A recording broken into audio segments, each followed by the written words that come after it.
a tous décidé, tu ne es pas la bienvenue au mariage, m'a dit ma mère avec un sourire narquois.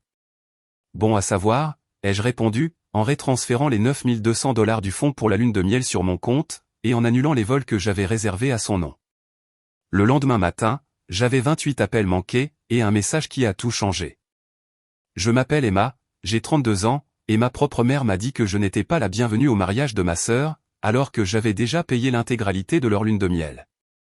Avant que je vous raconte comment je me suis retrouvé avec 28 appels manqués le lendemain matin et un SMS qui a fait imploser toute ma famille, faites-moi une faveur et dites-moi d'où vous regardez dans les commentaires ci-dessous.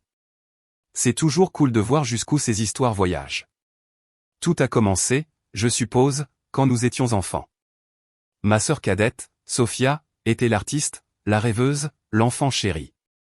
Moi, j'étais la pragmatique. Je me souviens d'une fois, en CM1, j'ai ramené un bulletin avec que des A. Ma mère y a jeté un œil, m'a fait un sourire crispé et a dit « Bon travail, Emma ». Très pragmatique. Le même après-midi, Sophia a ramené un dessin au crayon d'un chat de travers.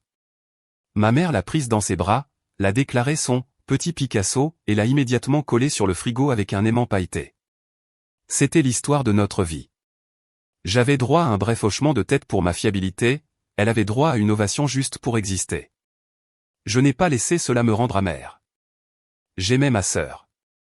J'ai canalisé ce besoin d'être pragmatique dans une carrière de conseillère financière. J'étais doué, si doué que lorsque Sophia avait du mal à payer ses frais de scolarité, c'est moi qui signais discrètement les chèques. Quand sa voiture est tombée en panne, c'est moi qu'elle a appelé, pas nos parents. J'étais celle qui résolvait les problèmes de la famille, celle qui arrangeait tout. Alors, quand elle s'est fiancée à un type génial nommé Michael, mon cœur a explosé de joie pour elle. La première chose qu'elle a faite a été de m'appeler, sa voix pétillante d'excitation, « Emma, veux-tu être ma demoiselle d'honneur ?» C'était comme si, pour la première fois, on me voyait non pas pour ce que je pouvais faire, mais pour qui j'étais pour elle. Je me suis plongé dans l'organisation avec tout ce que j'avais. Nous passions des heures au téléphone à rire, à faire défiler des tableaux Pinterest. C'était parfait. Jusqu'à ce que ma mère, Vanessa, s'en mêle. Ça a commencé par de petites choses. Elle a versé un acompte pour une salle sans nous le dire. Elle a engagé une fleuriste qu'elle connaissait, ignorant celle que Sophia et moi avions choisie. Puis j'ai remarqué que ma cousine, Olivia, commençait à apparaître sur des photos de réunions avec les prestataires dont on ne m'avait même pas parlé. J'en ai parlé à mon petit ami, Nathan, un soir, la frustration finissant par déborder. J'avais l'impression d'être lentement, méthodiquement effacé. Il a juste écouté, et quand j'ai eu fini, il a posé une question qui m'a marqué, « Tu as toujours été celle qui résout leurs problèmes ?» a-t-il dit doucement. « T'es-tu déjà demandé ce qui se passerait si tu arrêtais, tout simplement ?» Le vrai coup de poignard est arrivé quelques semaines plus tard. Je parcourais mon téléphone pendant ma pause déjeuner, sur le point d'envoyer à Sophia une photo d'arrangements floraux, quand j'ai réalisé que la discussion de groupe, l'équipe de la mariée de Sophia, avait disparu de ma liste. Mon sang s'est glacé. Je l'ai cherché, le pouce tremblant. Rien. Ce n'était pas un bug. On m'avait retiré. Ce soir-là, j'ai appelé Sophia, ma voix plus tendue que je ne l'aurais voulu. Qu'est-il arrivé à la discussion de groupe? Il y a eu une longue pause à l'autre bout du fil. Oh, a-t-elle dit, sa voix semblant petite et distante. Maman a juste pensé que, tu sais, avec ton travail important et tout le stress, ce serait moins de pression pour toi. Elle a dit que c'était pour le mieux. J'ai senti une bouffée de chaleur me monter au cou. Elle répétait les mots de ma mère comme un perroquet. Ce n'était pas juste un affront, c'était une campagne coordonnée. Pourtant, j'ai essayé d'être la bonne fille, la bonne sœur. J'ai pensé qu'un grand geste arrangerait les choses. J'ai trouvé le forfait lune de miel parfait pour Bali. Vol en première classe, suite de luxe, la totale. Ça a coûté $9200. J'ai tout réservé, en payant avec ma carte comme cadeau surprise. Je me suis dit que peut-être, ça leur rappellerait les choses. Ça arrangerait tout. J'avais tellement tort. La goutte d'eau qui a fait déborder le vase est arrivée quand j'ai essayé d'organiser une rencontre en tête-à-tête avec Sophia. J'avais besoin de la regarder dans les yeux et de lui demander ce qui se passait vraiment. Elle a accepté de me rencontrer chez nos parents. Je suis entré, m'attendant à une discussion tranquille entre sœurs. Au lieu de ça, je suis entré dans ce qui ressemblait à un tribunal. Ma mère était sur le canapé, un sourire narquois aux lèvres. Mon père était dans son fauteuil, fixant intensément ses chaussures. Et Sophia était assise entre eux, regardant le tapis comme s'il détenait les secrets de l'univers. Il n'y a pas eu de préambule. Ma mère m'a regardé droit dans les yeux, la voix suintant une satisfaction venimeuse, et a prononcé la phrase qui a tout changé. « On a tous décidé que tu n'étais pas la bienvenue au mariage », a-t-elle dit. Ni comme demoiselle d'honneur, ni comme invitée. Tu n'es tout simplement pas la bienvenue. Le silence qui a suivi était assourdissant. J'ai regardé Sophia, la suppliant du regard de dire quelque chose, n'importe quoi. Elle n'a pas levé les yeux. J'ai regardé mon père. Il s'est juste enfoncé un peu plus dans son fauteuil. Je n'ai pas pleuré.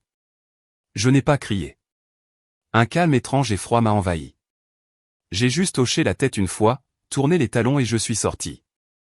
Je suis rentré dans mon appartement silencieux et, un instant, j'ai fixé le mur. Le son de la voix de ma mère résonnait dans ma tête. On a tous décidé. Puis, la voix de Nathan a percé le bruit. Que se passerait-il si tu arrêtais? Alors, j'ai arrêté. Je me suis assise devant mon ordinateur portable. Ce n'était pas de la rage, c'était de la clarté. J'ai ouvert la confirmation de voyage. Bali, suite lune de miel, première classe, Wilson V, mes doigts volaient sur le clavier. Clique annuler la réservation. Une petite boîte est apparue. Êtes-vous sûr? Clique confirmer. Ensuite, les billets d'avion. Clique annuler les vols. Clique confirmer. Finalement, j'ai ouvert mon application bancaire. J'ai trouvé le prélèvement de 9200 $. Clique contester et annuler la transaction. Un message est apparu, les fonds seront retournés sur votre compte dans les 24 heures. J'ai fermé l'ordinateur. Et puis, j'ai fait une dernière chose. J'ai pris mon téléphone, les mains parfaitement stables, et j'ai envoyé un unique SMS à Sophia, je viens d'annuler la lune de miel à Bali que j'ai payée. On m'a dit que je n'étais pas la bienvenue. Je méritais de l'entendre de ta part. Adieu, Sophia. J'ai mis mon téléphone en silencieux et je suis allé me coucher. Le lendemain matin, l'écran de mon téléphone était un champ de bataille. 28 appels manqués. Une douzaine de SMS en colère de ma mère, de mon père, et même d'Olivia. Je les ai tous ignorés. Mais il y avait un message, horodaté à 3h42 du matin, d'un numéro que je n'ai pas reconnu au début. C'était Sophia, utilisant le téléphone de Michael. Mon cœur battait la chamade contre mes côtes en l'ouvrant. Le message contenait 5 mots, je suis tellement désolé. Appelle-moi. Mon SMS avait été l'électrochoc dont elle avait besoin. Quand j'ai finalement appelé, l'histoire est sortie d'elle dans un torrent de sanglots. Ma mère la manipulait systématiquement depuis des mois. Elle avait dit à Sophia que j'étais jalouse, que je pensais que Michael n'était pas assez bien pour elle. Pire encore, elle avait pris le téléphone de Sophia et bloqué mon numéro, puis lui avait montré de faux SMS qu'elle avait fabriqués pour prouver que je disais du mal d'eux. Mais cet appel manqué de la semaine précédente, Sophia n'en avait jamais eu connaissance. Mais la dernière pièce du puzzle, celle qui m'a donné la nausée, c'est ce qu'elle avait fait ensuite. Ma mère s'était en fait présentée à mon bureau, en plein centre de Boston, avait exigé de voir mon patron et avait fait une scène dans le hall, racontant à la réceptionniste que je faisais une dépression nerveuse et que j'étais un danger pour l'entreprise. Mon monde a basculé. Ce n'était pas seulement du favoritisme, c'était du sabotage. Armé de la vérité, j'ai accepté une dernière réunion. Michael, le fiancé de Sophia, a insisté. Ça s'arrête maintenant, a-t-il dit d'une voix ferme. Nous nous sommes rencontrés chez mes parents, mais cette fois, je n'entrais pas dans une embuscade. C'était moi qui avais toutes les cartes en main. Ma mère a commencé son numéro de victime dès que je suis entré. Je n'arrive pas à croire que tu réagirais de cette façon, Emma, après tout ce que nous avons fait pour toi.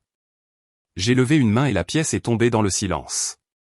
Arrêtons de faire semblant, ai-je dit, ma voix égale. Sophia, maman t'a dit que j'ignorais tes appels, n'est-ce pas? Elle t'a montré des SMS où je disais des choses horribles. Sophia a hoché la tête, les larmes aux yeux. Maman, ai-je dit en me tournant vers elle, ce sur quoi tu ne comptais pas, c'est que mon lieu de travail a des caméras de sécurité dans le hall. Ou qu'après ta visite, mon PDG, Monsieur Davis, m'a appelé dans son bureau. J'ai vu une lueur de panique dans ses yeux. Il ne m'a pas renvoyé, ai-je continué, ma voix basse et stable. Il m'a demandé si j'étais en sécurité. Il a vu ton comportement pour ce qu'il était. Et il a approuvé ma demande d'une semaine de congé personnel pour gérer une affaire familiale difficile. Il a vu la vérité, maman. Le monde entier peut voir la vérité quand on ne leur ment pas tous les jours. Le sang a quitté son visage.